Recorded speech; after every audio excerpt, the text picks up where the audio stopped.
De la lumière aux ténèbres. Chapitre 8. La sélection. Alors que Satan et ses légions de démons semaient la discorde et la tentation parmi les hommes, Dieu observait tout avec une sagesse et une patience infinie. Il connaissait la fragilité humaine, mais il savait aussi que cette épreuve était nécessaire.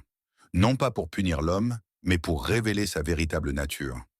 L'homme, façonné à l'image de Dieu, portait en lui un esprit divin, une liberté sacrée et le pouvoir de choisir entre le bien et le mal, entre la lumière et les ténèbres.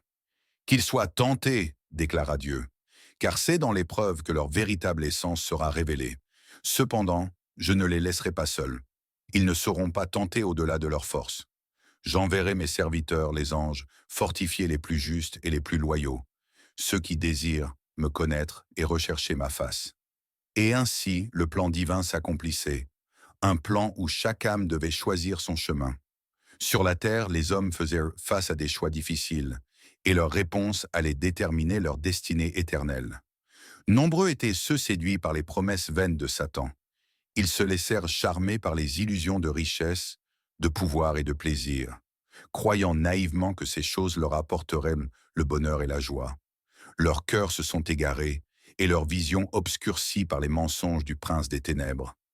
Mais d'autres, cependant, résistèrent à la tentation. Leur cœur pur et désireux de vérité reconnut les artifices de l'ennemi. Ils choisirent de se détourner des faux éclats qu'offrait Satan et se tournèrent vers Dieu. Dans leur foi et leur détermination, leur esprit fut fortifié par la lumière divine, qui leur donna la force de tenir tête aux ruses perfides des démons. Dieu, regardant ces âmes fidèles, parla avec fierté et amour. Ceux qui résistent à la tentation sont mes héritiers. Ils régneront avec moi pour l'éternité, car ils ont prouvé leur loyauté et leur amour. Ils sont comme l'or affiné dans le feu, et leur fidélité est un parfum agréable à mes yeux. Le temps viendra, dit Dieu, où je séparerai les justes des injustes. Les justes régneront avec moi dans les cieux. Mais les injustes, ceux qui ont choisi de suivre Satan, seront condamnés avec lui. Le processus de cette séparation ne sera pas un simple jugement, mais un acte de vérité. Car chaque âme, en choisissant son chemin, a écrit son propre destin.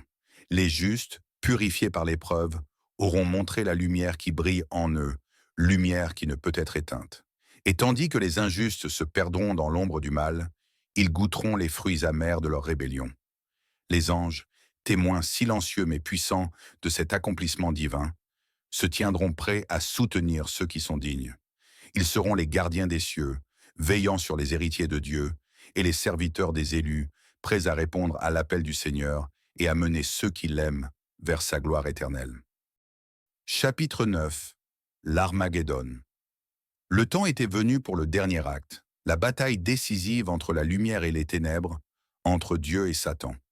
Le champ de bataille s'étendait à perte de vue, un espace où les cieux et la terre semblaient se rencontrer. Les deux armées se firent de face, un silence lourd de tension planant entre elles. Puis là, d'un seul cri, le combat commença. L'Armageddon s'était déchaîné, et jamais l'univers n'avait connu pareille fureur. D'un côté, les armées célestes, menées par Michel et Gabriel, rayonnaient d'une lumière éclatante, accompagnées des hommes restés fidèles à Dieu. Transformés, transcendés, ils s'étaient élevés, devenant semblables aux anges dans leur force et leur éclat.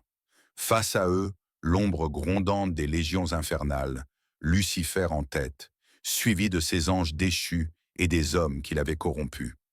Leurs âmes, marquées par la rébellion, exhalaient une obscurité oppressante, un abîme sans fond. Les cieux et la terre tremblaient sous le fracas de ce combat final. Les fidèles combattaient avec une détermination farouche, tandis que les déchus ripostaient avec une fureur désespérée. Et malgré leur supériorité numérique, ces derniers voyaient leur puissance éclipsée par celle de leurs adversaires.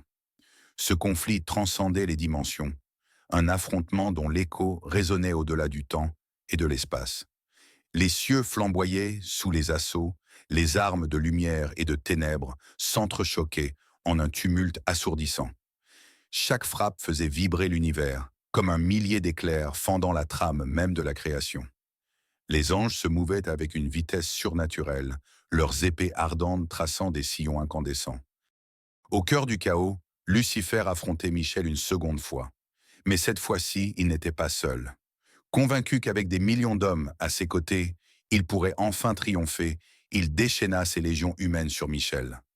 Le combat devint une tempête déchaînée, une vague d'ombre s'écrasant contre un rempart de lumière, vacillant mais inébranlable. Peu à peu, Michel fléchit sous la pression. Pour la première fois, il semblait acculé, submergé par cette force insidieuse. Les épées s'entrechoquaient en produisant des explosions de lumière et de feu. Lucifer sentait enfin la victoire à sa portée. Michel l'invincible était sur le point de tomber. Alors que Lucifer savourait déjà son triomphe, une voix retentit, traversant l'univers d'un seul ton autoritaire. Assez! Ce fut comme si le temps lui-même s'était figé.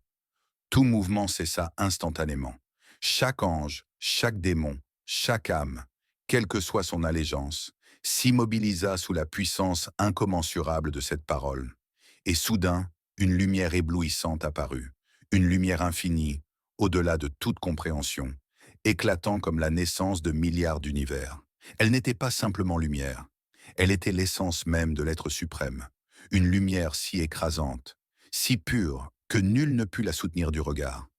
Anges, démons et hommes, tous sans exception, se cachèrent le visage, submergés par cette radiance infinie. C'était Dieu lui-même qui intervenait. D'un seul geste, il sépara les deux armées. Les justes et les fidèles furent élevés au sein de sa gloire, tandis que les traîtres et les damnés furent rejetés dans les ténèbres. Et alors un feu jaillit de lui, un feu incommensurable, un feu vivant, un feu dévorant et implacable. Il était infiniment plus redoutable que celui de l'épreuve des anges. Il était la manifestation de sa colère et de sa justice. Lucifer fixa ses flammes avec un mélange de défi et d'inquiétude. Il s'en souvenait. Il avait déjà affronté un feu divin lors de son épreuve, et il en était sorti plus fort, plus éclatant. Il pourrait résister à celui-ci aussi. Mais qu'il se trompait. Ce feu n'était pas le même. Ce n'était pas un feu destiné à purifier, à élever. Non, c'était la colère de Dieu incarnée en flamme, une puissance absolue, inexorable et dévastatrice. Dès qu'elles touchèrent de les anges déchus et les âmes damnées, elles s'infiltrèrent en eux, les consumant de l'intérieur. Lucifer sentit une douleur qu'il n'avait jamais connue, une agonie qui défiait toute mesure, toute notion du temps. Chaque fragment de son être était dévoré, brisé, réduit à néant. Il hurla, mais son cri ne trouva aucun écho. Il réalisa alors, avec une terreur insondable, à quel point il s'était trompé. Il avait cru pouvoir rivaliser avec Dieu, comprendre sa puissance, mais il n'en avait jamais été qu'à l'aube d'un infime fragment. Ils étaient séparés par des infinités d'infinis. Autour de lui, ses compagnons hurlaient dans une souffrance sans fin. Leur agonie semblait s'étirer sur une éternité, tout en ne durant qu'un instant. Puis il n'y eut plus rien. En une fraction du temps, Lucifer et ses légions disparurent. Leur existence même fut effacée, ne laissant derrière eux ni trace ni souvenir, pas même une ombre. Seul un silence solennel régnait, l'univers entier suspendu aux prochaines actions du Créateur. Ainsi se termina l'histoire de Lucifer, le porteur de lumière, devenu Satan, le prince des ténèbres. Sa rébellion contre Dieu avait plongé les cieux dans une guerre sans précédent, et sa chute avait marqué le début d'une nouvelle ère. Mais cette histoire n'est pas seulement celle de Lucifer, c'est aussi celle de l'homme. Car si les anges avaient dû traverser le feu divin, les hommes, eux, furent testés par la tentation et la corruption. Satan, le prince des ténèbres, devint l'instrument de cette épreuve. Et seuls ceux qui surmontèrent l'influence du déchu furent jugés dignes de régner aux côtés de Dieu. Alors une question demeure. L'œuvre de Dieu est-elle enfin achevée? Ou bien, un jour, créera-t-il un être plus proche de lui que l'homme, déclenchant un nouveau cycle de rébellion et de combat divin?